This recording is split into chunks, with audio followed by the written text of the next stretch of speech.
Сәлем достар, мен бүгін өзімнің үйде жасап жүрген бөліш киімнің рецептіме бөліскім келіп отыр.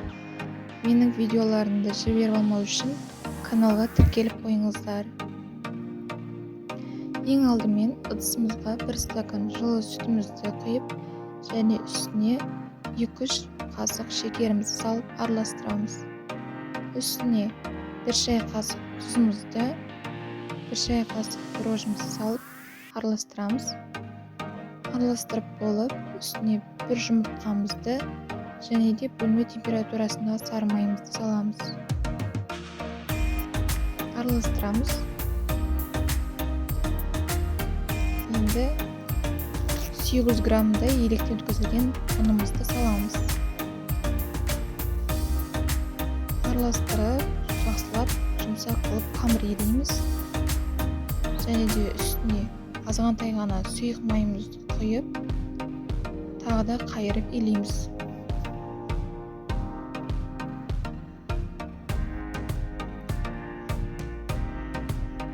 Міне біздің қамырымыз дайын. Енді қамырымызды жылы жерге 1 сағаттай қойып қоямыз.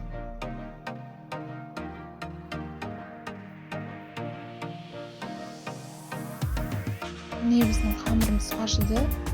Енді тағы да қайырып елеп, жарты сағатқа тағы да жылы жерге қоямыз.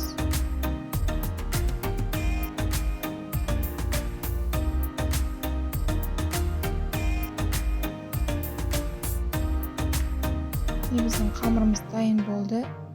Табамызды алдын ала майлап алып, видеодағыдай дөңгелектеп пішіндерін жасап аламыз.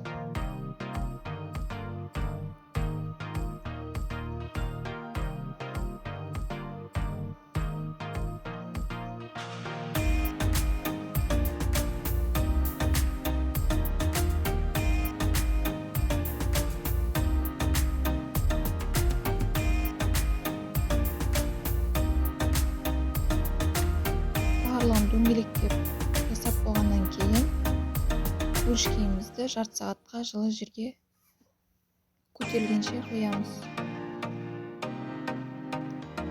Міне біздің бөліш киіміміз көтерілді. Енді бетіне жұмыртқаның сарысымен кішкене су құйып араластырып, бетіне жағып шығамыз.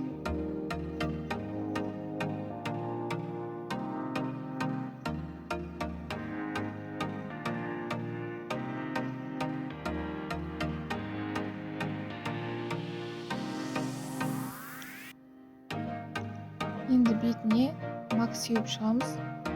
Өздеріңіздің қалауларыңыз бойынша кунжут сепсеңіздер де болады.